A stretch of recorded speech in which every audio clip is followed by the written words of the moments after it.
Capital का second जो आपका पार्ट है वो आपका कैश एंड मार्केटेबल सिक्योरिटीज। देखो कैश क्या होता है, सबसे लिक्विड एसेट्स होती है। आपको रिक्वायरमेंट है आज से 2 महीने बाद पैसा, और वो रिक्वायरमेंट का अमाउंट है आपका 30,000, और अब इस वक्त आपके पास पैसे है ना 30,000 है मेरे आपके पास, और अभी रिक्वायरमेंट नहीं है। अब क्या करोगे? मतलब मोस्टली गाँव में क्या करते हैं, बैंक में जमा करते हैं। ऐसे ही करते हैं ना, बैंक में जमा इसलिए कर देते हैं क्योंकि वहाँ पे आपके पड़े रहेंगे और थोड़ी बहुत इंटरेस्ट का अमाउंट बनेगा, इसलिए करते हैं। मेनली गाँव में इंटरेस्ट का भी लोभ नहीं होता, पहली बात बताता हूँ। बस वो चाहते हैं कि उनके पैसे बैंक में रखें, भाई इतनी बात है। उनको कोई नहीं है, उनके बस सेविंग मानते हो कि बस बैंक में पैसा उनका सेविंग के रूप में है। ऐसे ही जो बिजनेस होता है, बिजनेस तो देखो बिजनेस लिख दिया तो क्या होगा, टू मेक प्रॉफिट्स। अगर उसके लिए 2 महीने पैसे रह गए ना तो उसको लॉस हो गया है, बिल्कुल हो गया लॉस। तो वो क्या करते हैं, इस 2 महीने में पैसे को कहीं ना कहीं वो इन्वेस्ट करते हैं, ताकि उनका जो पैसा है उसकी ना कोई रिटर्न आती रहे, आपको वेस्ट ना जाए। और जब 2 महीने पर जब आपको रिक्वायरमेंट तो वो पैसा वहां से आ जाए, ये भी इंश्योर करते हैं। तो कैश क्या हुआ, कैश का मतलब हुआ सबसे लिक्विड एसेट जो आपके पास है। और ऐसी सिक्योरिटीज में पैसा लगाना जब आपको रिक्वायरमेंट है वहां से आप निकाल सको, उसको बोलते हैं मार्केटेबल सिक्योरिटीज। मार्केटेबल मतलब मार्केटेबल, मार्केट में बेचा जा सकते हैं इजीली, आप उसको लिक्विड कैश में कन्वर्ट कर सको, कैश को उस सिक्योरिटी में कन्वर्ट कर सको। समझ में आ गई दोनों कंसेप्ट। अब देखो कैश मैनेजमेंट क्यों जरूरी है हमारे पास। पहले तो आप लोग कैश क्यों रखते हो घर में, आप लोग जैसे आप देखना, आप वो होगा आपके पास रिलेशन बनेगा। आपने ना जो कैश रखे जाते हैं, सबसे पहले उनमें जो आपका होल्ड, पहले तो ऑब्जेक्टिव देखो क्या है आपके कैश मैनेजमेंट का। एक तो कैश के लेवल को ऑप्टिमाइज या मिनिमाइज करना, कम से कम रखा जाए आपके पास। कम से कम क्यों रखा जाएगा, अगर कम से कम रखोगे ना तो आपको रिटर्न मिलती रहेगी, मतलब हाँ रिटर्न मिलती रहेगी, प्रॉफिटेबिलिटी आपकी बढ़ती रहेगी। लिक्विडिटी और उसमें तो आपने पढ़ ही लिया, इन्वेस्ट रिलेशनशिप होता है। दूसरा, पेमेंट हो जाए आपकी क्रेडिटर्स की ऑन शेड्यूल टाइम। बिजनेस में जो आपका शेड्यूल टाइम उस पर पेमेंट हो जाए क्रेडिटर्स की, ये ऑब्जेक्टिव है। कम से कम रखा जाए, और जब आपको चाहिए पेमेंट करनी है तब आपके पास पैसा हो, उसकी पेमेंट हो जाए। मैंने कहा अगर आपको 30 तारीख को पेमेंट करनी है कोई, तो 29 की शाम तक आपके पास पैसा अरेंज हो, ठीक है चल गई आपकी, वो बन गई आपकी। आगे समझ में। तो ये 2 ऑब्जेक्टिव होते हैं। अब ये तो ऑब्जेक्टिव है कैश मैनेजमेंट का, वर्ड सुना, कैश मैनेजमेंट का। अब मैं लिख रहा हूं कैश के होल्ड करने के क्या ऑब्जेक्टिव है या मोटिव क्या है, किसके, कैश के। ओनली कैश लिखा है, वो मैनेजमेंट था। कैश का मैनेजमेंट करने का ऑब्जेक्टिव मिनिमाइजेशन और टाइम पे पेमेंट करना। अब होल्डिंग ऑफ कैश का मोटिव फॉर होल्डिंग कैश क्या है, सबसे पहले ट्रांजैक्शन मोटिव। ट्रांजैक्शन देखो, आप डेली बेसिस पे कोई ना कोई ट्रांजैक्शन होती है। जैसे आपके घर में पैसा होता है तो सब्जी लेते हो आप, दूध के लिए चीज, जैसे भी आपका जो रूटीन के एक्सपेंसेस है, यही बात है। तो ये सब आपके बिजनेस में ऐसी ट्रांजेक्शन होती है। भाई कभी आपका रॉ मटेरियल आ रहा है, कभी कुछ आ रहा है, तो उनके लिए आपको पैसा चाहिएगा। तो पहला मोटिव तो ये होता है कि आपको ट्रांजेक्शन करनी है। तो पहला क्या हुआ, ट्रांजेक्शन मोटिव। दूसरा आपका होता है प्रिकॉशनरी मोटिव। अब देखो प्रिकॉशनरी मोटिव में क्या होता है, आप घर में पैसा क्यों रखते हो, कुछ प्रिकॉशंस के वजह। ऐसे ही बिजनेस में ना, जैसे ऐसे बिजनेस में क्या हो सकता है, बिजनेस में आपका जैसे कोई फ्लड आ सकता है, कोई और, जैसे बिजनेस में भी कोविड की प्रॉब्लम आई थी अभी आपने देखा, तो उसके लिए फंड अरेंज कर रही थी गवर्नमेंट। भाई पहले से ही कोई आपको एक्सपेक्टेड सी है ये चीज हो सकती है, उसके लिए प्रिकॉशंस के रूप में आप अपना पैसा रखो। ये बात है ना आपका, समझ में आई बात। और देखिए आप अपने घर में भाई कुछ इमरजेंसीज के लिए भी पैसा रखते हो ना, कि भाई इस जैसे आपके रिक्वायरमेंट से थोड़ा सा आपको, जिसके पास, ऐसा नहीं कि सभी रखते हैं, लेकिन जिसके पास है वो रखते हैं। ठीक कह रहा हूँ मैं ये बात, पैसा कैश में रखते हैं। दूसरी बात समझ में आ गई आपको। दूसरी क्या हुई आपकी प्रिकॉशन। और तीसरी आपकी स्पेकुलेटिव मोटिव। देखो मार्केट में आप गए, मार्केट में आप जा रहे हो, मार्केट में आपको ना कोई 500 रुपए की चीज लेके आनी है, घर से आप क्या 500 रुपए लेके जाते हो, थोड़ी बहुत ऊपर लेके जाते हो, किस लिए, क्या पता कोई और चीज पसंद आ जाए। तो वो स्पेकुलेशन वाली चीज है कि भाई डिस्काउंट देखा और आपने उस चीज को परचेज कर लिया। ऐसे ही कई बार क्या होता है, जैसे आपको रॉ मटेरियल परचेज करते हैं, ऑन द स्पॉट परचेज करना होता है आपको, कि भाई आज की आज अवेलेबल है, कल अवेलेबल भी नहीं होगा। तो आप फंड आप अरेंज करके रखोगे ना, कि भाई मेरे पास पैसे है मैं जाके ले लूंगा, नहीं होंगे तो वो आपके पास अपॉर्चुनिटी चली जाएगी। तो वो क्या हो गया आपके पास स्पेकुलेटिव मोटिव। आई बात समझ में। और फोर्थ हुई आपकी कंपनसेशन मोटिव। ये रहा आपका कंपनसेशन मोटिव का मतलब होता है, जैसे किसी की फीस देना, कमीशन देना, जैसे आप बैंक में गए, बैंक में बिल्स रिसीवेबल, आपके पास बिल्स रिसीवेबल होता है, जो पेमेंट आती है उसको आपको डिस्काउंट करवाना पड़ गया। अब डिस्काउंट तब करेंगे जब उसको आप कुछ पैसे दोगे तो फीस दोगे, कोर्ट का कोई काम है तो फीस दोगे तो वकील काम करेगा। तो ये सारे कंपनसेशन मोटिव है। एग्जाम में जो क्वेश्चन आता है ये आता है motive for holding cash. Holding cash के ये 4 ऑब्जेक्ट आपके मोटिव होते हैं। First one is the transaction compensation, ठीक है। ऊपर के 3 कर देंगे ना तो मोटिव ऑफ होल्डिंग इन्वेंट्री हो जाएंगे, ठीक है। आगे मैं पढ़ाऊंगा, लेकिन आप 4th को हटा देना और जो 3 रख दिया ना तो ये क्या हो जाएंगे, आगे है, आगे मिलेगा, लेकिन मैं बता रहा हूँ आपको, कनेक्ट हो रही है चीज तो मैं बता देता हूँ। इन्वेंट्री को भी होल्ड करने की यही ऑब्जेक्ट है। आप रॉ मटेरियल क्यों रखते हो, खुद देखो आप रॉ मटेरियल क्यों रखते हो, इसीलिए ना ट्रांजेक्शन डेली आपका प्रोडक्शन होता है। दूसरा क्या लिखा है, स्पेकुलेशन, प्रिकॉशनरी, भाई कि एकदम से डिमांड बढ़ गई तो आपको ज्यादा करना है तो भी इन्वेंट्री रखते हो। और तीसरा क्या हुआ, स्पेकुलेटिव भी इसी तरीके का आपका कि एकदम से प्राइसेस, रॉ मटेरियल के प्राइसेस तो परचेज कर लिया आपने। कुछ समझ में आया, तीनों ये 3 ऊपर ले कर दिए तो इन्वेंट्री के हो गए, 4 कर दिए तो आपके कैश मैनेजमेंट के हो गए, यही है। ओके, अब एक वर्ड आता है टेक्निकल इंसॉल्वेंसी। इसका मतलब क्या होता है, आप अपने क्रेडिटर्स की पेमेंट नहीं कर पाए, किस वजह से, आपके पास कैश नहीं था, नॉन अवेलेबिलिटी ऑफ कैश। इस चीज को क्या बोलते हैं, टेक्निकल इंसॉल्वेंसी। आगे समझ में भाई, टेक्निकल इंसॉल्वेंसी। टेक्निकल इंसॉल्वेंसी का मतलब होता है नॉन अवेलेबिलिटी ऑफ कैश की वजह से आप क्रेडिटर्स की टाइम पे पेमेंट ना कर पाए, तो ये सिचुएशन होगी टेक्निकल इंसॉल्वेंसी की, ठीक है। आगे समझ में। अब एक और आती है आगे, फैक्टर अफेक्टिंग कैश नीड्स और लेवल ऑफ कैश। मतलब कौन सी फैक्टर है जो आपकी कैश नीड्स को आपके अफेक्ट करते हैं। सबसे पहले आता है मैचिंग ऑफ कैश फ्लोज। देखो, कैश इनफ्लो पहले हो, उसके अगले दिन कैश आउटफ्लो। मुझे ये बताओ, क्या आप खुद के पास कोई पैसा रखोगे, नहीं रखेंगे भाई, आज आ रहा है कल दे देंगे, पैसा रहेगा ही नहीं। लेकिन एक्चुअलिटी में ऐसा होता है, नहीं होता। तो पहली बात तो, अगर आप ये जितना ज्यादा गैप होगा ना आपका, उतने टाइम पीरियड के लिए आपको कैश का मतलब बैलेंस बना के रखना पड़ेगा। भाई कितने दिन का गैप है और कितना अमाउंट है। फॉर एग्जाम्पल, आज कितनी तारीख है, 6 दिसंबर। आपका ना आज कोई पेमेंट करनी है और पेमेंट जो आनी है वो आपकी आनी 15 दिसंबर को। अब इसमें ये देखा जाएगा कितने अमाउंट की पेमेंट करनी है। मान लो इसके दौरान आपको करनी है 50,000 रुपए की पेमेंट,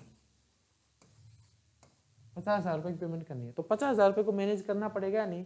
और ये कहा जाएगा, किसी से भी जब लिया जाएगा, अरेंजमेंट की जाएगी कि 15 तारीख या 16 तारीख को हम आपको रिटर्न कर देंगे, कुछ इस तरीके से होता है। तो सभी करते हैं कैश मैनेजमेंट, सभी चीज। आप जनरल लाइफ में भी देखो तो इसी तरीके से होता है कि मेरे को अभी पैसे नहीं है, पैसे दे दो, कल मैं जैसे आएंगे मैं आपको दे दूंगा। जितने भी टाइम पीरियड का गैप होता है, कुछ समझ में आई ये बात। तो यही बात है, अगर मैच कर गया ना तो कोई नीड ही नहीं है, लेकिन जितना ज्यादा गैप रहेगा उतनी ही ज्यादा आपको कैश की रिक्वायरमेंट होगी और उतनी आपको मैनेज करना पड़ेगा। पॉइंट क्लियर है, ठीक है। दूसरा आपके पास आया non recurring expenses. Non recurring expenses क्या होता है, जो रूटीन बेसिस पे नहीं होते। एक बात बताओ, जिस ईयर आप कार परचेज कर रहे हो या जिस ईयर घर में कोई फंक्शन है, उस वक्त उस ईयर आपको ज्यादा पैसा चाहिएगा, उस पर्टिकुलर मंथ में ज्यादा पैसा चाहिएगा और उस पर्टिकुलर डे के लिए भी ज्यादा पैसा चाहिएगा, उस वक्त आपको ज्यादा पैसा चाहिए। तो जिस मतलब यही बात ये कह रहा है कि जिस भी टाइम पीरियड में आपका कोई नॉन रिकरिंग एक्सपेंसेस, जैसे आपने कोई मशीनरी परचेज करनी है, कोई प्लांट लगाना है, उस ईयर आपको कैश का अमाउंट ज्यादा चाहिएगा। और अगर कोई नॉन रिकरिंग एक्सपेंसेस नहीं है तो आपका रूटीन का एक्सपेंसेस जरूर चलेगा। पॉइंट क्लियर हो गया, ठीक है। तीसरा आपके पास आया कैश शॉर्ट कॉस्ट। आप कैश क्यों रखते हो, कैश की कमी की, देखो कैश शॉर्ट कौन सी होती है, कैश की कमी की वजह से आपको जो कॉस्ट बियर करनी पड़ती है। अब मेरे को आप लोग बताइए, कैश की कमी से कौन कौन सी कॉस्ट आप बियर कर सकते हो, थोड़ा दिमाग लगाइए। जैसे आपने कहा कि रॉ मटेरियल की अवेलेबिलिटी नहीं होगी, ये आपकी कैश शॉर्ट कॉस्ट है आपकी, जिससे आपकी प्रोडक्शन पर आपका नेगेटिव इम्पैक्ट पड़ेगा, वर्कर फ्री बैठेंगे, तो ये सारी कैश शॉर्ट कॉस्ट है आपके पास, कहीं ना कहीं इफेक्ट कर रहा है कैश ने। इसी तरीके से हमने कहा कैश डिस्काउंट नहीं मिलेगा तो भी आपकी एक कॉस्ट है ना। और ये इसकी कमी ना हो, मतलब ये कैश की शॉर्ट की इसकी वजह से कोई कॉस्ट जनरेट ना हो, इसलिए आपके पास क्या होना चाहिए, कैश होना चाहिए, ठीक है। एक और चीज cost of excessive cash balance. Excess में है तो आपको पता है अपॉर्चुनिटी कॉस्ट आपकी लगेगी, ठीक है ना। अगर एक्सेस में है तो पड़ा पैसा कुछ काम नहीं आता, उसकी लगेगी अपॉर्चुनिटी कॉस्ट। इसलिए भी एक आपके देखो कैश इसलिए भी चाहिए क्योंकि आपको मैनेजमेंट कॉस्ट बियर करनी है। फॉर एग्जांपल सैलरी देते हो आप, क्लरिकल एक्सपेंसेस ये सब दे रहे हो, फिक्स इन नेचर जो भी आपके पास सारे देते हो, तो ये भी पेमेंट लगती है। एक अनसर्टेनिटी के लिए आप पैसे रखते हो। लोन की पेमेंट जिस ईयर में जिस डे को पेमेंट करनी है लोन की, उस वक्त आपके पास पैसा चाहिए होता है, ठीक है। अब फर्म, एक और बात, ये बहुत इंपॉर्टेंट फैक्टर है। आप एक बात बताना, एक ऐसी फर्म है उसकी कैपेसिटी है कि वो जब इमरजेंसी होती है ना तो फंड को अरेंज कर लेती है, तो वो अपना कैश का लेवल कैसा रखेगी, ठीक है, बिल्कुल क्लियर बात है। और जिसमें भी इमरजेंसी में फंड अरेंज करने की कैपेबिलिटी नहीं हो तो वो बिल्कुल ठीक बात है ना, बहुत अच्छे। एक आपका मैनेजमेंट का एटीट्यूड और पॉलिसी, देखो एटीट्यूड है रिस्की, मतलब वो चाहते हैं कि भाई कम से कम रखे, रिस्क लेके ज़्यादा प्रॉफिट कमाए तो कम रखेंगे, और रिस्क नहीं लेना चाहते तो ज़्यादा रखेंगे। तो ये आपका आया एटीट्यूड ऑफ मैनेजमेंट। क्लियर हो गई आपके बात, कोई डाउट, बिल्कुल समझ में आया। अब मैं फिर वही एक बात बोलता हूँ आपको, जब आप ये फैक्टर्स पढ़ते हैं तो मैं ये बिल्कुल नहीं कहता कि ये मिलेंगे, लेकिन इसके जैसे मिलेंगे, तो आपने वहाँ एनालिसिस करेंगे, मतलब ये मिल सकते हैं, इसमें कोई बड़ी बात नहीं, मिलेंगे। एफएम में तो आता ही है, ऐसा है, एफएम के तो आपको एज इट इज मिल जाएंगे, लेकिन इस मार्केटिंग के हम पढ़ेंगे, कोई एचआर पढ़ेंगे, तो ऐसा कोई जरूरी नहीं है कि वही फैक्टर मिले आपको। हाँ बताना क्या है, हाँ कैश साइकिल वाला, और ये भी देखो बिल्कुल आया ना, मैंने क्या किया, आपने दिमाग लगाना है। अब कैश साइकिल छोटा है तो कैश आप क्या रखोगे, कम रखोगे, और कैश साइकिल बड़ा है तो ज़्यादा रखोगे। और इसी तरीके से एफिशिएंसी कैसी है मैनेजमेंट की, अगर एफिशिएंट मैनेजमेंट तो कम रख लेंगे, नहीं तो हम एफिशिएंट का मतलब कोई इन्वेस्टमेंट कर पा रहे या नहीं कर पा रहे, ठीक है, आगे समझ में। उसके बाद देखो आपके पास आया कैश मैनेजमेंट की कौन कौन सी टेक्निक है। आपके पास टेक्निक है cash budget, cash flow statement, cash flow ratios, cash flow management model.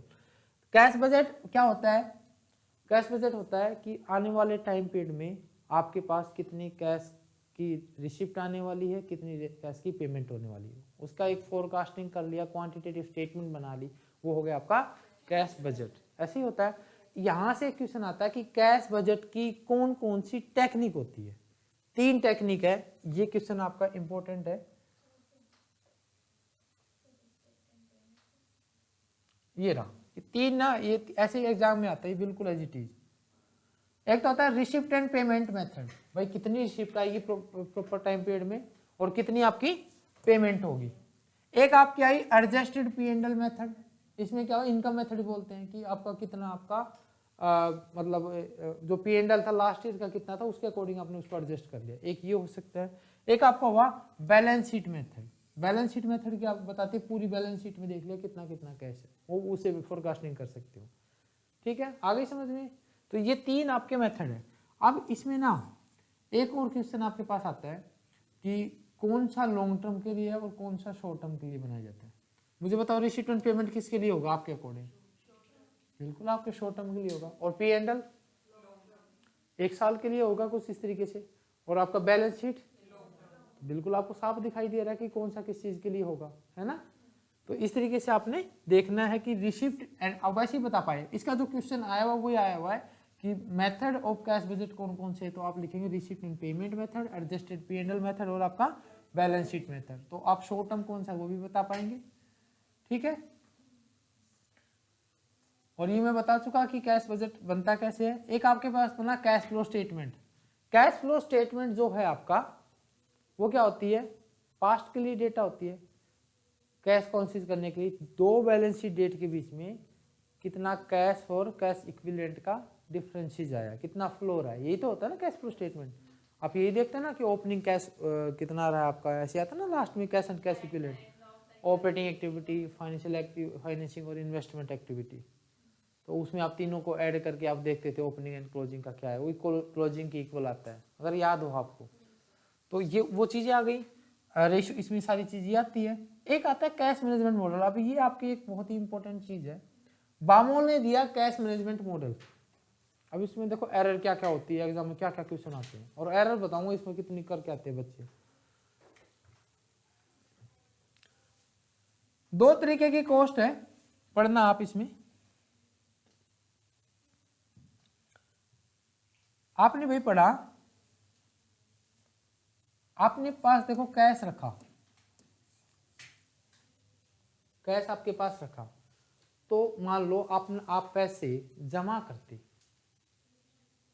तो एटलीस्ट इंटरेस्ट तो आता, और खुद रखोगे तो इंटरेस्ट आएगा नहीं, तो उसको आपने क्या कर दिया है, सेक्रीफाइस कर दिया ना।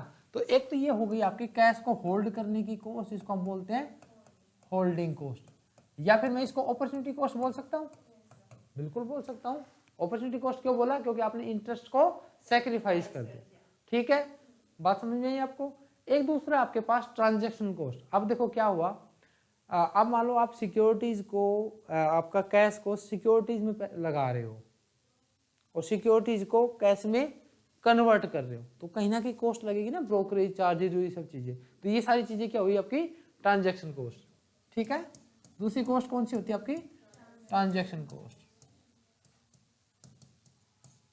दो तरीके की कॉस्ट हो गई है जो कैश के साथ एसोसिएटेड होती है। ठीक है, ट्रांजैक्शन और बामोल मॉडल ने इन दोनों कॉस्टों को कंसीडर किया हुआ है।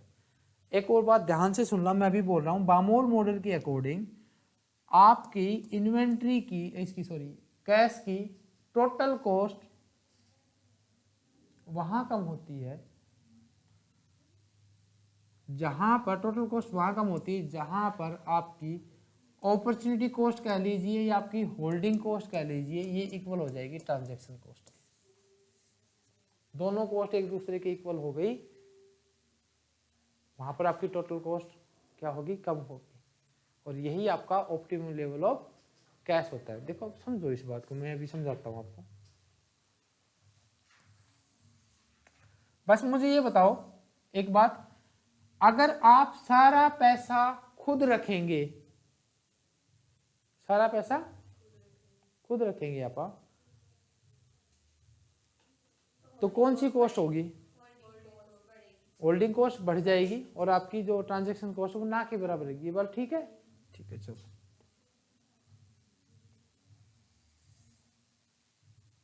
ये मैंने लिखती ट्रांजैक्शन कॉस्ट। ठीक है, ऐसे मान लो या ऐसे क्रॉस कर लो, कैसे कोई फर्क नहीं पड़ता। कौन सी कॉस्ट, अगर देखो मेरी बात सुनो, ये ट्रांजैक्शन कॉस्ट है, अब ये हाई हो रही है तो होल्डिंग कॉस्ट अब इधर आई रहेगी, और ये आपकी क्या हो जाएगी, कौन सी होगी, होल्डिंग कॉस्ट, कैरिंग कॉस्ट या अपॉर्चुनिटी कॉस्ट, कुछ बोल लीजिए। होल्डिंग भी नाम है, कैरिंग भी नाम है, अपॉर्चुनिटी कॉस्ट भी नाम है, इंटरेस्ट रेट भी कह सकते हो इसको, जो आपको सेक्रीफाइस करना। अब देखो मैंने क्या किया है, अब जब सारा पैसा आपने ना खुद रखा है ना, कुछ मिला तो है नहीं आपको, सेक्रीफाइस हुआ ना इंटरेस्ट अमाउंट, और ये कोई कॉस्ट होगी ना के बराबर है, जितना इन्वेस्टमेंट नहीं होगा। और अब जब इन्वेस्टमेंट करें तो होल्डिंग कॉस्ट कुछ है ही नहीं, सारा प्रोवाइड रिटर्न में आएगी। लेकिन ना आपके लिए ये ज़्यादा अच्छी ना ये ज़्यादा अच्छी, जहां पर भी ये एक दूसरे के इक्वल होगी वो पॉइंट आपका, यहाँ पर आपकी जो टोटल कॉस्ट होगी वो क्या होगी, आपकी टोटल कॉस्ट ऑफ कैश वो क्या होगी, मिनिमम, और ये आपका क्या होगा, ऑप्टिमम लेवल ऑफ कैश। कुछ समझ में आया।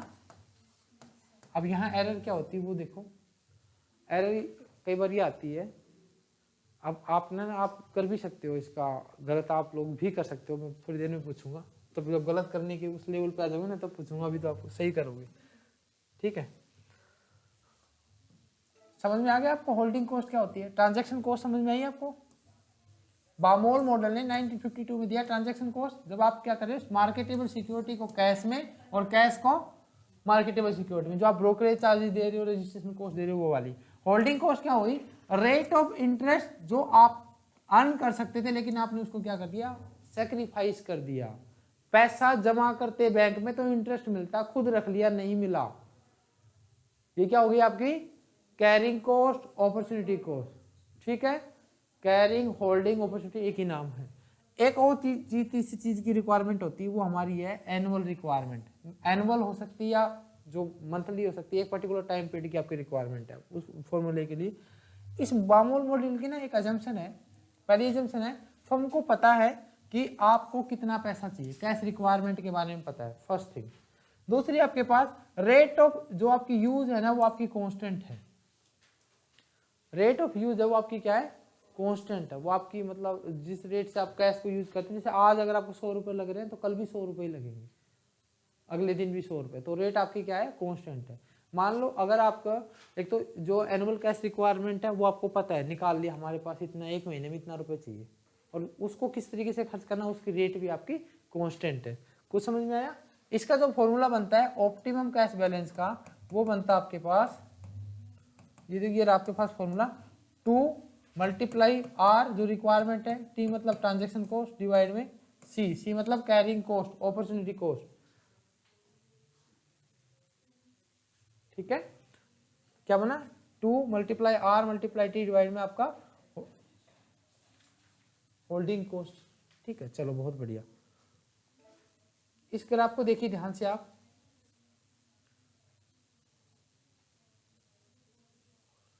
ये दिख रहा है आपको? यहां पर देखो क्या है, ये आपकी होल्डिंग कॉस्ट रही, ये आपकी क्या है? ट्रांजैक्शन कॉस्ट, इस तरीके से। और यहां पर देखो आपकी ये दोनों एक दूसरे के इक्वल है, और यहां पर टोटल कॉस्ट आपकी मिनिमम, ये आपका क्या हुआ? Optimum level of cost. ठीक है, ओके, बहुत बढ़िया। चलो अब मुझे ना कुछ चीजों के आंसर दीजिए आप। पहला क्वेश्चन, जब आपकी कैरिंग कॉस्ट बढ़ रही है तो ऑप्टिमम लेवल ऑफ कैश कम होगा या ज्यादा होगा? पहला क्वेश्चन सुन लिया आपने। मैं क्या कह रहा हूं, जब कैरिंग कॉस्ट आपकी बढ़ रही है, होल्डिंग कॉस्ट आपकी बढ़ रही है, तो बच्चे मुझे बताओ ऑप्टिमम लेवल ऑफ कैश कम होगा या ज्यादा?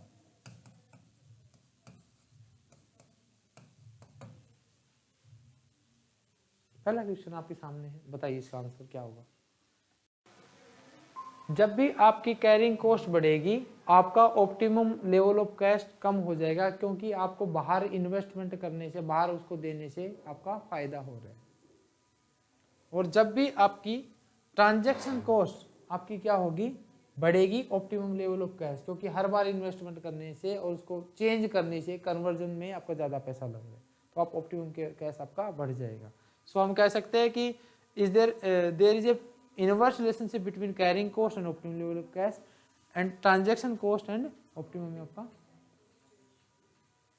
ऐसा ही था? ठीक है,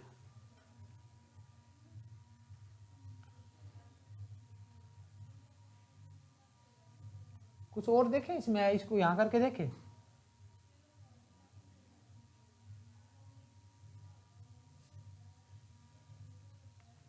ठीक है, अब ना एक और जो क्वेश्चन आता है आपका, वो आपका आता है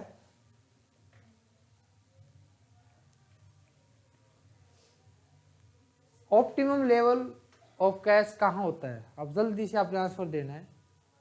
ऑप्शन नंबर फर्स्ट, जहां पर दोनों कोस्ट इक्वल हो। ठीक है, जहां पर दोनों कोस्ट मिनिमम हो, जहां पर टोटल कोस्ट मिनिमम हो, या बोथ? नहीं नहीं, दो दिए ऑप्शन आपको। ऑप्शन नंबर फर्स्ट क्या आपके पास? दोनों कॉस्ट मिनिमम हो, और दूसरा ऑप्शन है टोटल कॉस्ट मिनिमम हो, सी बोथ। अब बच्चे, मैं बता रहा हूँ, जो एरर होती है ना, वो बच्चे क्या करके आते हैं, जहां पर दोनों कॉस्ट मिनिमम हो ना, वहां के लिख कर ही आते हैं। आप क्या कहेंगे? जहां दो, हाँ, जहां पर आपकी ट्रांजैक्शन कॉस्ट और कैरिंग कॉस्ट एक दूसरे की इक्वल होगी, वहां पर आपकी टोटल कॉस्ट होगी मिनिमम, और यही क्या होगा आपका? Optimum level. क्या होगा आपका? Optimum level. ठीक है, आगे समझ में? बढ़िया, बहुत बढ़िया।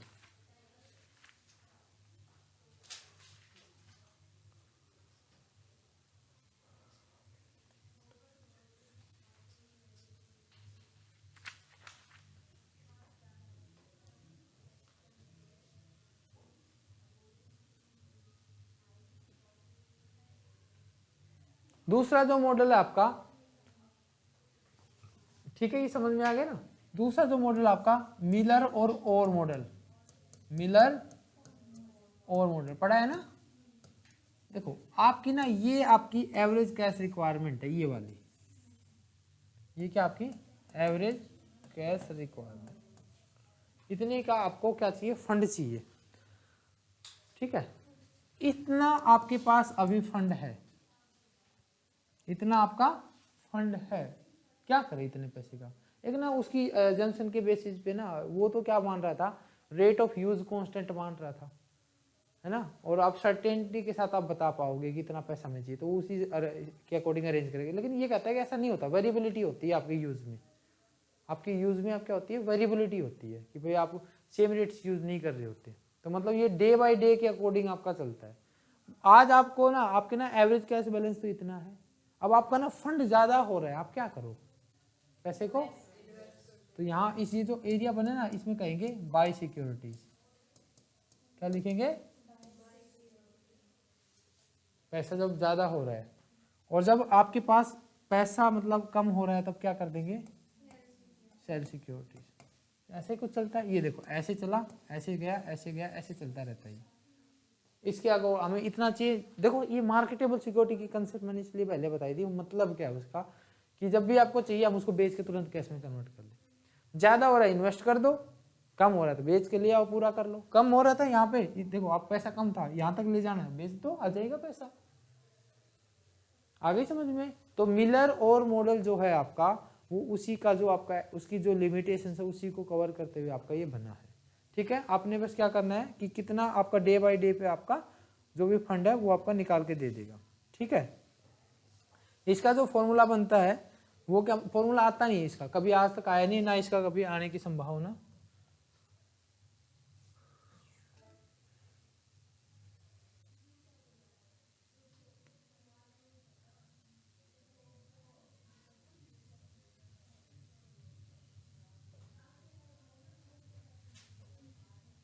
ये था ना, ये अपन ने कर लिया नहीं, होल्डिंग कॉस्ट आपकी बढ़ेगी। ओके ठीक है। लिमिटेशंस क्या थी कि आपकी डिफिकल्ट होती है, कांस्टेंट मानता है, ये रियलिस्टिक नहीं है, डेली आप एक सेम अमाउंट नहीं खर्च करते, ये भी ठीक है। मिलर और मॉडल इसी का एक्सटेंशन आया, वो क्या है कि सिक्योरिटीज को बाय कर लेंगे और सेल कर देंगे। समझ में आ गई आपको कंसेप्ट। इसका जो फॉर्मूला वो है 3Z is equal to 3TV divide by 4I। इसका मतलब क्या होता है, transaction cost of conversion, T मतलब ट्रांजेक्शन कॉस्ट है, और V का मतलब variance of daily cash flows, V का मतलब variance in daily cash flows, और I का मतलब वह इंटरवल जो आपके पास है, इंटरेस्ट रेट जो आपकी है। ठीक है, तो इससे आप निकाल सकते हो। एग्जाम में अभी कोई फॉर्मूला आया नहीं, इससे बस ये क्वेश्चन नहीं आया हुआ, जो क्वेश्चन यहाँ से आए हुए हैं। एक तो मिलर और मॉडल है, इसका एक्सटेंशन अभी मैं बताऊंगा, स्टोन मॉडल है थोड़ी देर में। एक क्वेश्चन ये आया हुआ कि मिलर और मॉडल क्या सजेस्ट करता है, बस ये सजेस्ट करता है कि ऑप्टिमल लेवल से ज़्यादा कैश हो रहा है ना तो उसको इन्वेस्ट कर दो मार्केटेबल सिक्योरिटी में, अगर कम हो रहा है तो, और डेली कैश रिक्वायरमेंट पे ये बेसिस होता है। ठीक है, एक कैश मैनेजमेंट का मॉडल कौन सा है कौन सा नहीं है, तो आपने एक तो पढ़ लिया है बामूल मॉडल, कैश मैनेजमेंट मॉडल जिसको बोलते हैं, दूसरा आपने अभी पढ़ा मिलर और मॉडल। एक और मॉडल बना इसी का थोड़ा सा एक्सटेंशन रिसेंटली डेवलप है आपका, वो आपका है स्टोन मॉडल। देखो स्टोन मॉडल क्या कहता है इसमें, इसमें नहीं है, आप पढ़े में होगा। हाँ, तब तक ये आया नहीं था। स्टोन मॉडल क्या कहता है,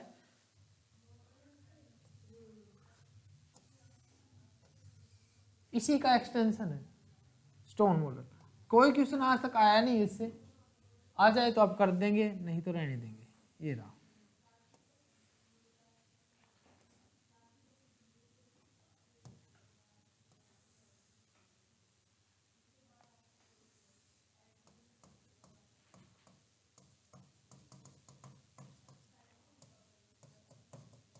अपर आउटलायर, ये ओवर, ये लोअर अपर आउटलायर, ये आपका एवरेज कैश बैलेंस, ये आपकी अपर लिमिट और ये आपकी ये लोअर लिमिट।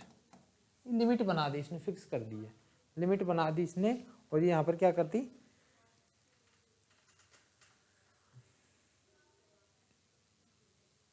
देखो ये क्या कहता है, स्टोन का एक्सटेंशन है। अब उसका मिलर और मॉडल का, मिलर और मॉडल क्या सजेस्ट कर रहा था कि भाई जैसे ही कैश बैलेंस बचाना, अब देखो कैश बैलेंस आपका बढ़ा इतना सा, ये बढ़ा इतना कैश बैलेंस, ये क्या सजेस्ट करता था मिलर और मॉडल, परचेज,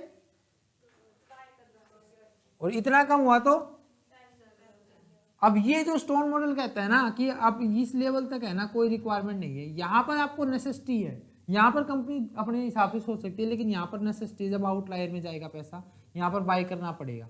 और इसी तरीके से लोअर लिमिट में आएगा तो आपको सेल करनी पड़ेगी, अदरवाइज आपका ऑटोमेटिक सेट होती रहेगी ये चीज़ें, ऑटोमेटिक मतलब कभी फ्लैक्चुएट होगी कभी कुछ होगी, इस तरीके से आपका चलता रहेगा। लेकिन ये क्या है, नेसेसिटी का एरिया है, यहाँ पर आपको कंपलसरी आपको बेचना ही पड़ेगा, बाय करनी पड़ेगी, नेसेसिटी बाय होगी यहाँ पर, और यहाँ पर आपकी सेल होगी आपकी नेसेसिटी, ठीक है। यहाँ पर आपको करना ही पड़ेगा, मैंडेटरी है। स्टोन मॉडल ये कहता है कि एक लिमिट के बाद आपको रिक्वायरमेंट होती है एफर्ट्स करने की। यहाँ पर क्या चाहिए आपको, यहाँ पर आपको एफर्ट्स करने ही पड़ेंगे मैनेज करने के लिए, यहाँ पे भी आपको एफर्ट्स करने हैं, इस एरिया में आपको कोई एफर्ट्स नहीं करने। आगे समझ में, ठीक है। तो ये 3 मॉडल थे आपके जो इसमें थे, क्या बोलते हैं, कैश मैनेजमेंट के।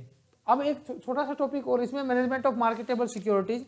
अब आप ही बताएंगे इसमें कि जब आप पैसा लगा रहे हैं तो क्या क्या चीजें देखेंगे। एक ही एग्जाम में बिल्कुल क्वेश्चन आया हुआ है, एज इट इज जो आप बात करेंगे ना, एज इट इज क्वेश्चन आया हुआ है।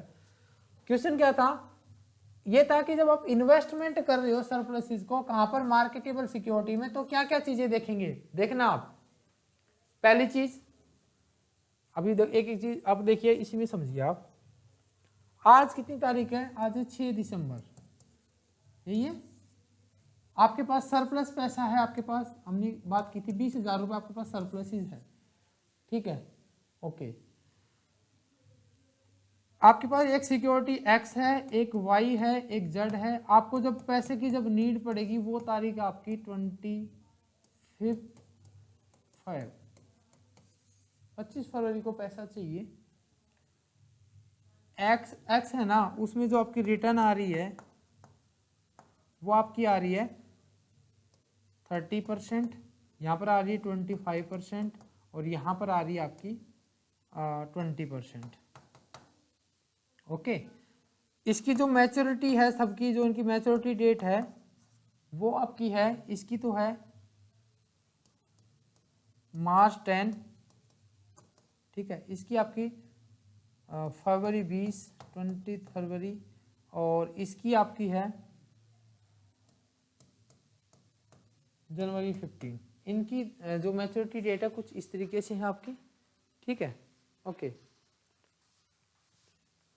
इन्वेस्टमेंट का अमाउंट है, इन्वेस्टमेंट का जो अमाउंट है वो इसमें आपके पास है वो 19,000 का है, और इधर आपका है 19,500 का, और इधर आपका जो इन्वेस्टमेंट अमाउंट है वो आपका है पूरे 20,000 रुपये का। अब बस मुझे ये बताओ आप लोग किस में पैसा इन्वेस्टमेंट करेंगे। हर तरीके से आपको वाई लग रहा है, लग रहा है ना। चलो एक और, तब मैंने इसकी रिटर्न को 20% कर दिया, तब किस में करेंगे, तब किस में करेंगे, जेड में।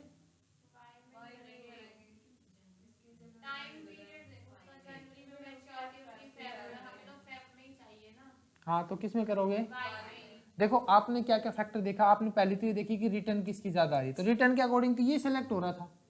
लेकिन जब आप आगे गए मैच्योरिटी पे गए तो लेकिन ये तो मार्च में मैच्योरिटी हुई, तो ये कट गया, पूरा ही कट गया। अब यहाँ पर सेलेक्ट करना है तो यहाँ से ये सेलेक्ट हो रहा है, और यहाँ पर भी ये सेलेक्ट हो रहा है। यहाँ पर बात आई अमाउंट की, तो यहाँ पे ये भी सेलेक्ट हो रहा है, लेकिन यहाँ ये भी सेलेक्ट हो रहा है, ऐसी बात नहीं है, दोनों सेलेक्ट हो रहे हैं। तो आपने फिर कंपेयर किया तो आपने रिटर्न देखी, रिटर्न इसकी ज़्यादा आ रही है। कुछ समझ में आया आपको। और रिस्क की बात की जाए तो मैंने इसका रिस्क भी कम कर दिया है, तो भी ये सेलेक्ट होगा। तो देखो आप क्या क्या चीज़ें देखते हो, यहाँ पर वापस आ जाओ, क्वेश्चन आया हुआ है, आप सारी चीज़ें अब देखेंगे कि हाँ भाई ये चीज़ें है या नहीं। अभी आपने कंसिडर किया है, आपने मैच्योरिटी को कंसिडर किया है, देखा ना कि अब जो पास में हो 25 को चाहिए था, 20 वाली को आपने सेलेक्ट कर लिया था। आपने उसकी लिक्विडिटी और मार्केटेबिलिटी, मतलब ये अब पॉइंट अपने कंसिडर नहीं किया था, मैच्योरिटी कंसिडर कर ली थी उसमें भी कि वो भाई कब क्या उसको बेच सकते हो। एक और चीज़ आती, मार्केटेबल का मतलब है कि मान लो पैसे पहले चले गए, नीड पड़ गई, तब आप क्या करोगे, तब उसको सेल कर पाओगे या नहीं। मार्केटेबल है तो फिर भी उसमें ये उसका ये भी एस्पेक्ट देखेंगे। एक डिफॉल्ट रिस्क जिसमें सबसे कम होता है वो आपके लिए अच्छा होता है। एक उसकी रिटर्न कितनी कम आ रही है। तो ये सारे फैक्टर आप क्या करते हो, कंसिडर करते हो। लिक्विडिटी भी देखते हो, डिफॉल्ट रिस्क भी देखते हो, यील्ड भी देखते हो, मैच्योरिटी भी देखते हो, और अमाउंट भी देखते हो। एक और चीज़ नहीं इसमें, वो अमाउंट, हाँ सेफ्टी और रिस्क वाला फैक्टर आ गया, ठीक है। तो ये सारी चीज़ें आप कंसिडर करते हो जब भी आप पैसा लगा रहे हो बाहर। मान लो आपने पैसा मतलब पैसा आपने इन्वेस्ट कर दिया, पैसा टाइम पर नहीं आया तो होगी ना आपकी गुडविल खराब। तो ये सारी चीजें आप क्या करते हो, कंसीडर करते हो।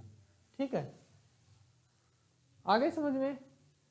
ठीक है, और कराऊं कैश मैनेजमेंट में थोड़ा सा और है, कहो तो अगला ये है कैश मैनेजमेंट को करने के लिए। देखो हर कोई चाहता है कि उसका जो कैश है उसकी स्पीड बढ़ जाए, कैश कलेक्शन की स्पीड बढ़ जाए, और पेमेंट की जिससे ज्यादा से ज्यादा, बिल्कुल यही बात है। अब यहां पर ये कहता है कि कैश मैनेजमेंट के लिए जो टेक्निक है कि आप ना कैश को तो स्पीडली कलेक्ट करो और पेमेंट को करो डिले। अब स्पीडली कैसे कलेक्ट करोगे उसकी कुछ टेक्निक है, एग्जाम में बहुत बार आई है। पहली टेक्निक आपकी कंसंट्रेशन बैंकिंग। पहली टेक्निक क्या है, कंसंट्रेशन बैंकिंग या सेंट्रलाइज्ड बैंकिंग, नहीं डिसेंट्रलाइज्ड कलेक्शन, सॉरी नहीं डिसेंट्रलाइज्ड कलेक्शन। कंसंट्रेशन बैंकिंग या डिसेंट्रलाइज्ड कलेक्शन का मतलब है, देखो आपकी ना मेन ब्रांच है रोहतक में, ठीक है, आपके कस्टमर इधर आपके दिल्ली में भी है, इधर आपके पानीपत में भी है, इधर आपके हिसार में भी है, इधर आपके भिवानी में भी है, इधर आपके झज्जर में भी है, 1000 तरीके के कस्टमर है ना। अब क्या कह रहे हो आप अपने कस्टमर को, जैसे आपने कस्टमर को फोन किया अपने झज्जर वालों को, भाई मेरी पेमेंट कर दो, वो कहता मैं तो पानीपत आया हुआ हूँ, तो बोला पानीपत में हमारी ब्रांच है वहां पेमेंट कर दो। समझ में आया? तो इसी तरीके से उसने कहा कि भाई मैं तो यहाँ हूँ, बोले यहाँ कर दो, बोला मेरे लिए पेमेंट इजी करना ना हिसार में, तो यहाँ कर दो। और भी ये जो जगह बोलते हैं ना सारी इसके पास है, मतलब ऑप्शन ही नहीं छोड़ा। तो डिसेंट्रलाइज कलेक्शन का मतलब होता है कि आप ना अपने जो कलेक्शन है ना, चाहे आप सेल कहीं करो, आप सेल आप कहीं करो, पेमेंट जहां मन करे आप वहीं कर दो। मान लो आपने रोहतक वाले ने सेल की है ना, तो आप कहीं पेमेंट कर दो, हमारे किसी भी स्टोर पेमेंट ले लेंगे, बैंक हमारे बैंक अकाउंट ओपन है उसमें आप जमा कर दो। आगे समझ में? एक तो ये चीज, एक दूसरा आप ये प्रैक्टिकली आप देखते हो वो आपका है लॉग बुक सिस्टम। पहली बात देखो एक इसकी ना लिमिटेशन भी है, क्योंकि इसकी लिमिटेशन ये है कि ये ना छोटे ऑर्गेनाइजेशन तो अडॉप्ट कर नहीं सकते, ये तो बड़े बड़े ऑर्गेनाइजेशन रिलायंस हो गया, टाटा हो गया, यही कर सकते हैं। आप लोग थोड़ी करोगे कि भाई हमारी पेमेंट ये कर दो, बिल्कुल ठीक बात है ना। अब दूसरा है log box system. Log box system में क्या होता है, आप अपने बॉक्सेस लगा देते हो, जैसे पोस्ट ऑफिस में, आप अपने बैंक्स में, आप देखते हैं ना गौशाला वाले होते हैं छोटे छोटे लगा रखते हैं, शॉप में लगा देते हैं, भाई आपका दान करने का मन है, वो कई बार कह देते हैं कि मेरा ना गौ दान कर, गौ के लिए दान करने के लिए तो आप ये राइस में डाल दो, हर जगह दुकान पे मिल जाता है। तो ये वही कंसेप्ट है, पहले आपके पोस्ट ऑफिस के लिए होता था, लेटर डालना होता था, ये ऑफ हो उसमें डाल दो, तो वो डाक आएगा। अब ऐसे लिखा होता है ना बैंकों में चेक बॉक्स होते हैं, चेक ड्रॉप बॉक्स, उसमें कहता है कि सुबह 10:30 बजे खुलेगा और 4:30 बजे खुलेगा, जैसे SBI में MD वाले में होता है, तो उसमें डालो वो निकाल के जमा कर देते हैं। तो सेम कंसेप्ट ये है लॉग बॉक्स सिस्टम में कि आप एक बॉक्स परचेज कर लेते हो, वहाँ उसका रेंट पे कर रहे होते हो, वहां से उसका एम्प्लॉय निकालता है जमा कर देता है आपके अकाउंट में। तो दूसरा कंसेप्ट आपका ये है, तो दोनों से स्पीडली कलेक्ट होगा पैसा। आया समझ में? ये क्या था, दोनों कैश को टाइम पे पेमेंट करने का, ठीक है, दोनों मतलब आप जल्दी पेमेंट ले सकते हो ना, कंसंट्रेशन बैंकिंग या डिसेंट्रलाइज कलेक्शन का, और दूसरा लॉग बॉक्स सिस्टम का। अब तीसरा जो अब एक आपको काम करना है स्लोइंग डिसबर्समेंट, या अब आपको ना डिस्ट्रीब्यूशन बहुत स्लो करना है, पैसा अपना डिले करना है, पेमेंट में कर देते हैं डिले, वहां क्या था डिसेंट्रलाइज कलेक्शन, यहाँ क्या करो सेंट्रलाइज डिस्ट्रीब्यूशन। अब आप हमें चाहे रेवाड़ी में करो, चाहे पानीपत में करो, चाहे हिसार में करो, पेमेंट मिलेगी रोहतक। अब आई बात समझ में? आप चाहे कहीं के हो, कहीं सेल करो, हमें पेमेंट लेने का आना पड़ेगा। अब ऐसा काम होगा तो फिर क्या होगा, तो वो सोचेगा कभी रोहतक चक्कर लगेगा तो ले आऊंगा, ये होगा तो ले आऊंगा, तो इसमें क्या होगा, कहीं ना कहीं उसकी पेमेंट में डिले होगी। ये तो ठीक है, ये तो आसान से आपको समझ में आ गया। दूसरा थोड़ा है ही, एक ये ना सेंट्रलाइज डिस्ट्रीब्यूशन मैंने अभी बताया, तो आपको समझ में आ गया। एक आपका था अवॉइडिंग अर्ली पेमेंट, ये आप कल पढ़ भी चुके हैं। अगर आपने कैश डिस्काउंट का फायदा नहीं मिला है ना, तो अर्ली पेमेंट करने की कोई जरूरत नहीं है, जब ड्यू डेट है तब पेमेंट करो, ठीक है। एक आपका एक और है, उसके बाद फ्लोट पढ़ेंगे। एक आपका है एक्यूरल बेसिस। अब देखो आप जो सैलरी होती है वो ये तो है नहीं कि आज अगर किसी ने कमाई तो उसकी उस दिन दे दी, वेजेस भी ऐसे नहीं देते, जब एक टाइम पीरियड होता है कि हर 7वें दिन आपको मिलेगी, हर 15 डेज में मिलेगी, ऐसे होता है ना। तो ये कहता है कि जब अक्रल बेसिस पे काम, ये नहीं कि आज कमाया तो आज ही पेमेंट मिलेगी, पहले काम करो फिर आपको पैसा मिलेगा। ये नहीं कि पहले आपने एडवांस में पेमेंट कर देंगे, ऐसा नहीं है। तीनों तो ये आराम से समझ में आ गया ना। सेंट्रलाइज डिस्ट्रीब्यूशन, ठीक है। दूसरा आपका था अर्ली पेमेंट नहीं करनी, और तीसरा अक्रल बेसिस। ये तो तीनों चीजें समझ में आ गई। अब ये जो चीज है ना, ये बड़ी समझदारी वाली है, फ्लोट। अभी फ्लोट होता क्या है ये देखो।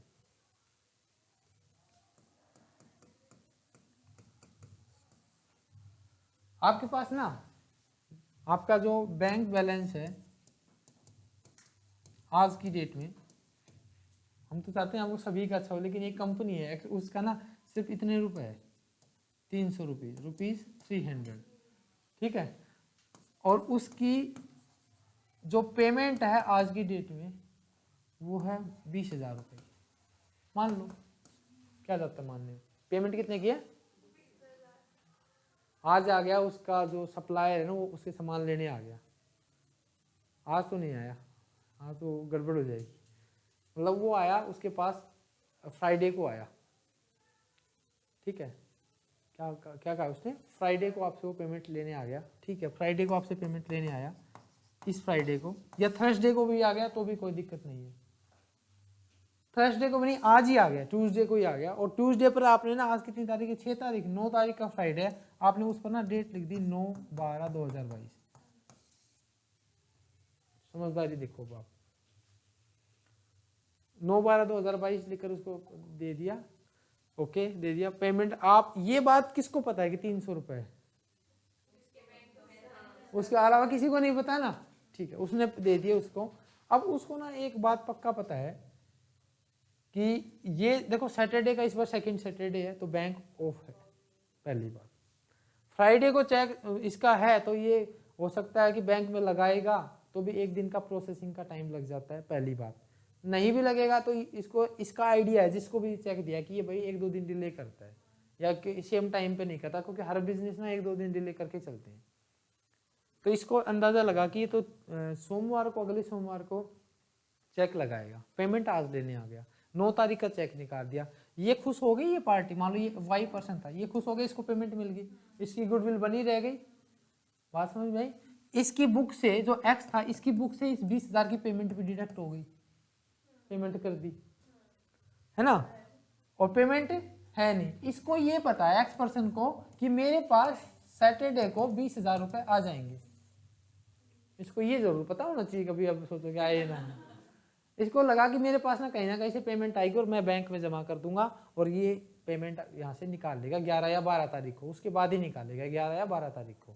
तो देखो आपने एक्चुअल में पेमेंट, तो आपकी जो एक्चुअल पेमेंट जो बैंक से कटेगी वो तो कट रही है कब?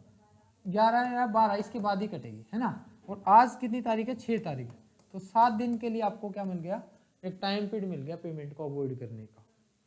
कर दी ना आपने। फ्लोट का मतलब होता है, आज आपने किसी को चेक दे दिया, डेट लिख दी 9 की, 9 का है फ्राइडे, मान लो मैंने आपको चेक दिया, आप खुश हो गए, आपको पेमेंट मिल गई, ठीक है। आपको पेमेंट मिल गई, आप खुश हो, आप अपने चेक लेके चल गए, आपने बढ़िया चाय पी और आप खुश, आप पार्टी अच्छी है, इस तरीके से गुडविल बन गई मार्केट में, वे टाइम पे पैसा आ रहा है, पहली बात। दूसरी बात क्या हुई? पैसा है नहीं मेरे पास, मैंने तो बस चेक दे दिया, आपकी पेमेंट कर दी, बुक से मैंने अपनी बुक से पैसे भी काट दिए आपके। बस मुझे, मेरे को एक चीज़ पता है कि मुझे ना सैटरडे तक अपने अकाउंट में 20,000 रुपये डालने, ताकि वो चेक से अपनी पेमेंट निकाल लेगा। अब आपने पर मुझे ये आइडिया है कि पूरा प्रॉपर प्लान है कि सैटरडे का ऑफ है, संडे भी ऑफ है, मंडे को एटलीस्ट बैंक खुलेगा और मंडे तक तो मैं पैसे अरेंज करके रख दूंगा। तो इन दिनों में मतलब मेरे को पूरे 6 से 7 दिन मिल गए हैं पेमेंट को डिले करने का, इनडायरेक्ट वे में। तो इसी चीज़ को बोलते हैं फ्लोट। क्या बोलते हैं? जब आपके पास वैसे ना डिफरेंस होता है इनमें, पासबुक बैलेंस और आपका जो कैश बुक होते हैं उन दोनों में डिफरेंसेस होता है। मतलब पासबुक कुछ और दिखा रही है, पेमेंट हो चुकी है, आपकी जो अकाउंट वो दिखाएंगे पेमेंट डिडक्टेड, और बैंक में क्या दिखाएगा? अभी पैसा है नहीं, फ्लोट में फंस गया, पैसा फ्लोट में फंसा हुआ है, पेमेंट के फ्लोट में फंसा हुआ है। लेकिन आप ही थोड़ी समझदार हो, वो भी तो समझदार हो सकते हैं ना। आप भी बिजी पर्सन हो, आप भी 1-2 दिन चेक नहीं लगाते हो, 2-4 दिन में जब बैंक में मन करेगा तब पैसा चेक लगाओगे। तो ऐसे ही आप लोगों को बेवकूफ़ बनाया जाता है। मतलब आज आपको पैसा मिला और आप 3 दिन बैंक नहीं गए, तो ये हो गया पेमेंट फ्लो, रिसीट फ्लोट। क्या हुआ? Receipt float. कि जब आप रिसीव कर रहे हो, जब चेक रिसीव किया और एक्चुअल में जो बैंक में काउंट हुआ, उन दोनों का जो डिफरेंसेज टाइम पीरियड आया तो हुआ रिसीट फ्लोट। मेरी बात समझ में आ गई? पेमेंट फ्लोट जब आप पेमेंट के रूप में आप फ्लोट कर रहे हो, बात समझ में आ रही है? अच्छा, आपके लिए बेनिफिट कौन सा है? पेमेंट का। जैसे आप लोग अगर हो तो आप पेमेंट के फ्लोट में आप जितनी डिले करोगे उतना, और लॉस किस में है? तो जो नेट फ्लोट आएगा ना, तो नेट फ्लोट आपके पास आएगा, किसमें से क्या माइनस करूं? पेमेंट फ्लोट माइनस में, बिल्कुल ठीक है, ये नेट फ्लोट आ गया। बिल्कुल समझ में आई है? रिसिप्ट में मतलब मैंने कहा कि आपको भी, जैसे आपको पैसे लेने मेरे से, तो मैंने जो चेक दिया आपके लिए वो रिसिप्ट फ्लोट है, मेरे लिए पेमेंट फ्लोट है। मेरे लिए फायदा, आपके लिए नुकसान हो, ठीक है ना? आप रिसिप्ट कर रहे हो, मतलब आप आज चेक लेके जा रहे हो और आपका ना मन ही नहीं किया बैंक में जाने का, 2-3 दिन नहीं किया, 4 दिन नहीं किया, 4 दिन के बाद लगाते हो, तो वो आपका क्या हुआ? Receipt flow. जैसे हमें ना यहाँ पे मैं एग्जामिनेशन ड्यूटी, जैसे हम एग्जाम देते हैं तो मुझे चेक मिलते हैं, एक्चुअली में भी होती है चीज़ें, तो चेक मिलते हैं तो सोचे कभी बैंक में जाएंगे तब टाइम लगेगा, तब दो, कई बार तो महीना भी हो जाता है, कई बार 10 दिन भी हो जाते हैं। कुछ समझ रहे हो आप?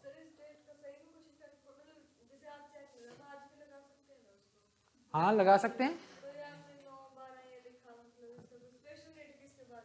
नहीं, हाँ अब नो नहीं, अगर आज चेक मिला तो डेट देखी जाएगी, ये तो फर्क। आपकी पहले की कटा होता है ना चेक का डेट। अगर देखो आज इस पे 9 तारीख लिखी है ना, तो 9 से पहले नहीं लगेगा, 9 से पहले नहीं लगेगा ये चेक तो 9 से पहले बाउंड कर दिया ना कि भाई 9 से पहले नहीं है, ये कटा ही 9 को है। चलो मैंने तो 6 का दे दिया, अब ले लो, मैंने तो 6 का दे दिया, पर मतलब उसका आईडी का होना चाहिए दूसरे वाले का, उसको पता होता है कि यहाँ कितना आईडी है, बस ही पता कर लेते हैं कब क्या है, सबको पता होता है, सब ये बिजनेसमैन सब कंसिडर करके बैठे हैं कि ये कब कितने दिन में जाता है, पिछला ट्रेंड क्या कहता है इसका, सब पता होता है, ठीक है। तो ये होता है भाई आपका फ्लोट। अब यहाँ पर क्या आता है क्वेश्चन में, कौन सी स्पीडली कलेक्शन की टेक्निक है? तो 2 टेक्निक है, या तो आप कहेंगे क्या, कंसंट्रेशन बैंकिंग या डिसेंट्रलाइज कलेक्शन, और दूसरी कौन सी थी? Lock box system. और डिस्बर्समेंट का, स्लोइंग डिस्बर्समेंट का कौन कौन सी थी? अवॉइड अर्ली पेमेंट और, ठीक है, और आप एक्यूरेल बेसिस, और समझ में आ गया आपको, है ना? तो बहुत बढ़िया।